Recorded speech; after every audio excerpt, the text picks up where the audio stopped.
ಇನ್ನು ಆರ್ಎಸ್ಎಸ್ ಚಟುವಟಿಕೆಗೆ ನಿರ್ಬಂಧ ವಿಚಾರವಾಗಿ ಸರ್ಕಾರದ ವಿರುದ್ಧ ಬಿಜೆಪಿ ನಾಯಕರು ವಾಗ್ದಾಳಿ ನಡೆಸಿದ್ದಾರೆ.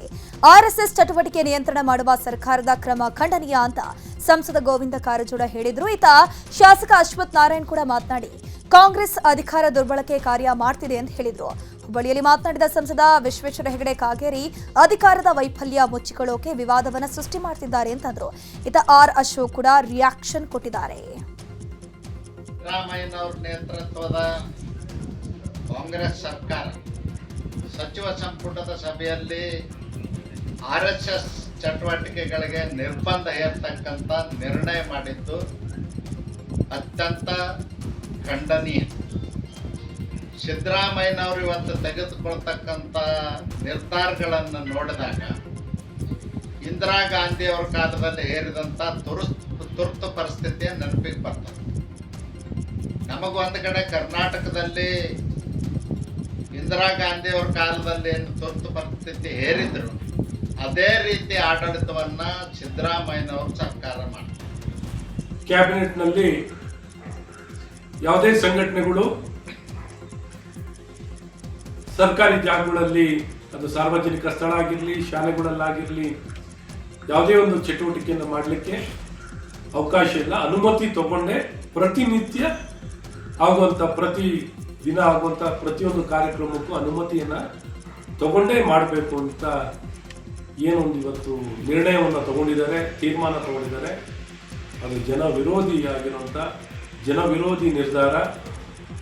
RSSನ ಬಗ್ಗೆ ಪ್ರಾರಂಭದಿಂದಲೂ ನೆಹರುವನ್ನು ಒಳಗೊಂಡಂತೆ ಇಂದಿರಾ ಗಾಂಧಿ, ರಾಜೀವ್ ಗಾಂಧಿ, ಮನಮೋಹನ್ ಸಿಂಗ್ ಒಳಗೊಂಡಂತೆ ಸೋನಿಯಾ ಗಾಂಧಿ, ರಾಹುಲ್ ಗಾಂಧಿ ತನಕ RSS ಬಗ್ಗೆ ಇವರಿಗೆ ಯಾವ ಅರಿವೂ ಇಲ್ಲ. ಪ್ರಿಯಾಂಕಾ ಖರ್ಗೆ ತನಕ RSS ಬಗ್ಗೆ ಅರಿವಿದ್ರೂ ಅದನ್ನು ತೋರಿಸ್ಕೊಳ್ಳೋದಕ್ಕೆ ಬಯಸದೆ ಅರಿವಿಲ್ಲದಂತೆ ಮಾತಾಡ್ತಾರೆ. ಇವರು ಯಾರೋ ರಾಜಕೀಯ ಉದ್ದೇಶಕ್ಕೆ ವಿವಾದ ಸೃಷ್ಟಿ ಮಾಡಿಸ್ಕೊಂಡು ಆಡಳಿತ ವೈಫಲ್ಯತೆ ಮುಚ್ಕೊಳ್ಳೋದಕ್ಕೆ ಮಾಡೋ ಪ್ರಯತ್ನಕ್ಕೆ RSS ಆಗಲಿ, ಈ ದೇಶದ ಜನ ಆಗಲಿ ಒಪ್ಪೋದಿಲ್ಲ. ಮತ್ತು ಈ ಬ್ಯಾನು, ಈ ಹೆದರಿಕೆಗಳನ್ನೆಲ್ಲ ನಾವು ಎಲ್ಲ ಹಂತದಲ್ಲೂ ನೋಡಿಬಿಟ್ಟಿದ್ದೀವಿ. ನಾವು RSS ತಾಕತ್ತಿದೆಯಾ ನಿಮಗೆ? ನಾನು ಸರ್ಕಾರಿ ನೌಕರನೇ, ಪಕ್ಕ ಕೋರ್ಟಲ್ಲಿ ಕೇಸ್ ಹಾಕಿದ್ರೆ ಸರ್ಕಾರಿ ನೌಕರ ಅಂತಲೇ ನನ್ನ ಮೇಲೆ ಕ್ಲೈಮ್ ಮಾಡೋದು. ಜ್ಞಾನ ಬೇಕ್ರಿ ನಿಮಗೆ. ಎಲ್ಲ ಕರ್ನಾಟಕ ತೊರೆದು ಎಲ್ಲ ಇಂಡಸ್ಟ್ರೀಸ್ಗಳು ಬಿಟ್ಟು ನಾ ಮುಂದು ನೀ ಮುಂದು ಅಂತ ಓಡೋತಾ ಇದ್ದಾರೆ. ಅವ್ರನ್ನ ಹಿಡ್ಕೊಳ್ಳೋಕ್ಕೆ ನಿಮ್ಮ ಯೋಗ್ಯತೆ ಇಲ್ಲ. RSS ಅಂತ ಇನ್ನೆರಡು ವರ್ಷ ಇಲ್ಲ ನೀವು ನಿಮ್ಮ ಯೋಗ್ಯತೆಗೆ, ಇನ್ನೆರಡು ವರ್ಷ ಇರೋಲ್ಲ ನಿಮ್ಮ ಸರ್ಕಾರ. ಅದ್ರ ಮಧ್ಯೆ ಈಗ DK ಶಿವಕುಮಾರ್ ಏನಾನ ಬಾಂಬ್ ಹಾಕಿದ್ರೆ ಅದ್ರ ಮಧ್ಯೆನೇ ಬಿದ್ದು ಹೋಗ್ಬಿಡ್ತೈತೆ ನಿಮ್ಮ ಸರ್ಕಾರ. DK ಮೇಲೆ ನಿಂತಿದೆ ನಿಮ್ಮ ಸರ್ಕಾರ.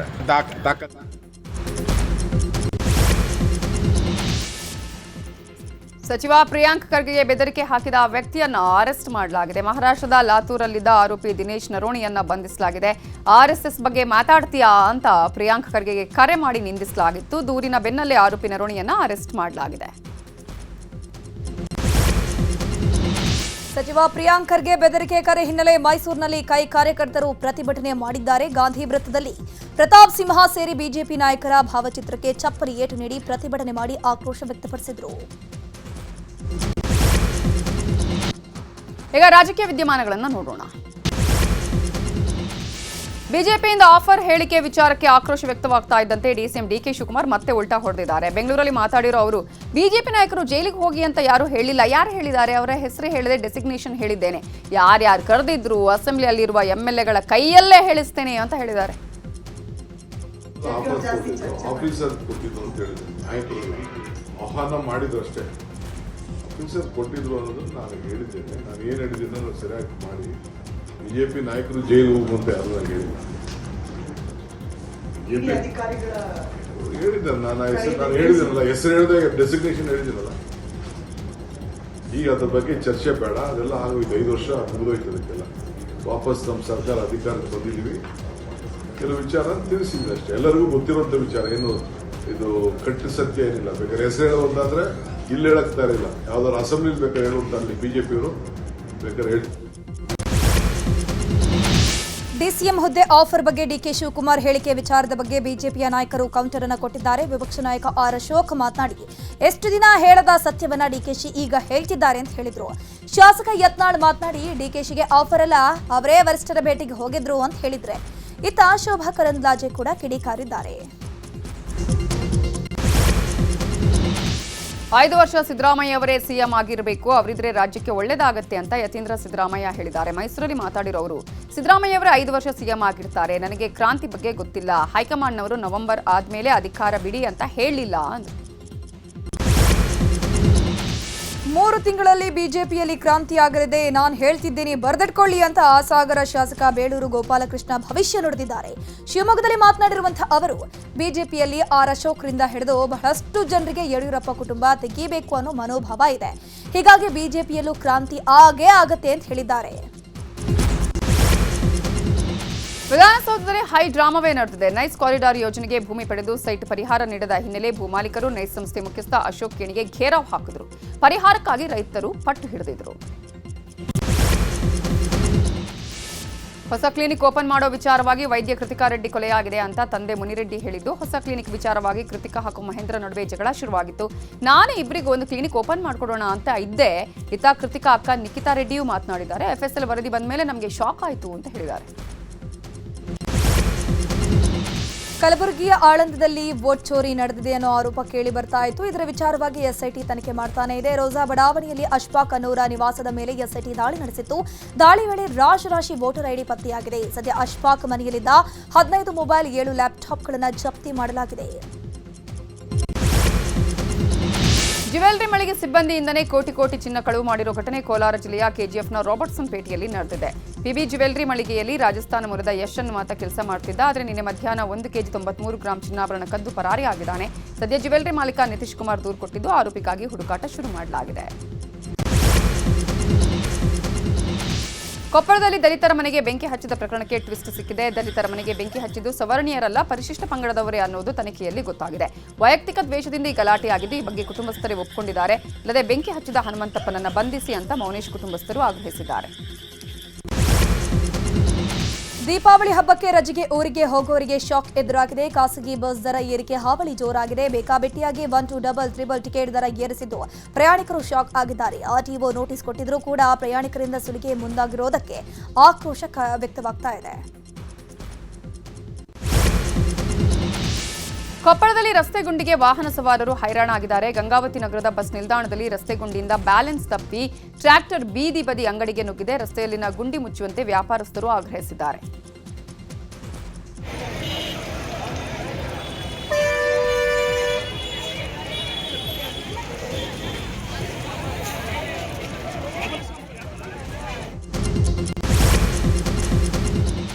ಪ್ರಧಾನಿ ನರೇಂದ್ರ ಮೋದಿ ಆಂಧ್ರಪ್ರದೇಶದ ಶ್ರೀಶೈಲದ ಬ್ರಹ್ಮಾರಂಭ ಮಲ್ಲಿಕಾರ್ಜುನ ಸ್ವಾಮಿ ದೇಗುಲಕ್ಕೆ ಭೇಟಿ ನೀಡಿ ವಿಶೇಷ ಪೂಜೆಯನ್ನು ಸಲ್ಲಿಕೆ ಮಾಡಿದರು.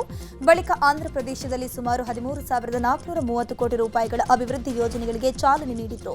ಬಳಿಕ ಮಾತನಾಡಿರುವಂತಹ ಅವರು, ಆಂಧ್ರಪ್ರದೇಶವು ಸ್ವಾವಲಂಬಿ ಭಾರತದ ಯಶಸ್ಸಿಗೆ ಪ್ರಮುಖ ಕೇಂದ್ರವಾಗ್ತಿದೆ ಅಂತ ಹೇಳಿದರು. आंध्र प्रदेश आत्मनिर्भर भारत की सफलता का एक प्रमुख केंद्र बन रहा है. మిత్రులారా, నేడు ప్రపంచం భారతదేశాన్ని 21వ శతాబ్దానికి ఒక తయారీ కేంద్రంగా చూస్తుంది. ఈ విజయానికి అతిపెద్ద పునాది మన ఆత్మనిర్భర్ భారతదేశం యొక్క విజన్. ఆత్మనిర్భర్ భారతదేశం సాధించడానికి మన ఆంధ్రప్రదేశ్ ఒక కీలక కేంద్రంగా మారబోతుంది. ಗುಜರಾತ್ ರಾಜಕೀಯದಲ್ಲಿ ಮಹತ್ವದ ಬೆಳವಣಿಗೆಯಾಗಿದೆ. ಗುಜರಾತ್ನ ಎಲ್ಲಾ ಸಚಿವರು ರಾಜೀನಾಮೆಯನ್ನು ಕೊಟ್ಟಿದ್ದಾರೆ. ಸಿಎಂ ಭೂಪೇಂದ್ರ ಪಟೇಲ್ ಹೊರತುಪಡಿಸಿ ಉಳಿದ ಎಲ್ಲಾ ಸಚಿವರು ರಾಜೀನಾಮೆ ನೀಡಿದ್ದಾರೆ. ಇನ್ನು ಸಚಿವರ ರಾಜೀನಾಮೆಯನ್ನ ಗುಜರಾತ್ ಸಿಎಂ ಅಂಗೀಕರಿಸಿದ್ದು, ನಾಳೆ ಸಚಿವ ಸಂಪುಟ ಪುನಾರಚನೆಯಾಗುವ ಸಾಧ್ಯತೆ ಇದೆ. ಬಿಹಾರದ ಮೊದಲ ಹಂತದ ಚುನಾವಣೆಗೆ ನಾಮಪತ್ರ ಸಲ್ಲಿಕೆ ಮಾಡೋಕೆ ನಾಳೆ ಕೊನೆಯ ದಿನವಾಗಿದೆ. ಹೀಗಾಗಿ ಇವತ್ತು ನಿತೀಶ್ ಕುಮಾರ್ ನೇತೃತ್ವದ ಜೆಡಿಯು ಪಕ್ಷ ತನ್ನ ಒಟ್ಟು 44 ಅಭ್ಯರ್ಥಿಗಳ ಅಂತಿಮ ಪಟ್ಟಿಯನ್ನು ರಿಲೀಸ್ ಮಾಡಿದೆ. ಇತ್ತ ಜನಶಕ್ತಿ ಜನತಾದಳದ ಮುಖ್ಯಸ್ಥ ತೇಜ್ ಪ್ರತಾಪ್ ಯಾದವ್ ಮಹುವಾ ವಿಧಾನಸಭಾ ಕ್ಷೇತ್ರದಿಂದ ನಾಮಪತ್ರ ಸಲ್ಲಿಕೆ ಮಾಡಿದ್ದಾರೆ. ದೆಹಲಿ ಹೈಕೋರ್ಟ್ನ ವರ್ಚುವಲ್ ವಿಚಾರಣೆಗೆ ಮುನ್ನ ವಕೀಲರೊಬ್ಬರ ಅನುಚಿತ ವರ್ತನೆ ಮೆರೆದಿದ್ದು, ವಿಡಿಯೋ ಆನ್ ಇರುವಾಗಲೇ ವಕೀಲರು ಮಹಿಳೆಯರಿಗೆ ಚುಂಬಿಸುತ್ತಾ ಇರುವ ದೃಶ್ಯ ಸೆರೆಯಾಗಿದೆ.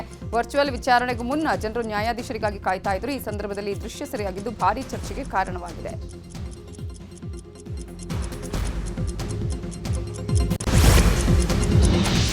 ಭಾರತೀಯ ವಾಯುಪಡೆ ಗಗನಯಾನ ಯೋಜನೆಯ ಯುದ್ಧ ಮುಕ್ತ ಪ್ಯಾರಾಚೂಟ್ ಅನ್ನು ಯಶಸ್ವಿಯಾಗಿ ಪರೀಕ್ಷಿಸಲಾಗಿದೆ.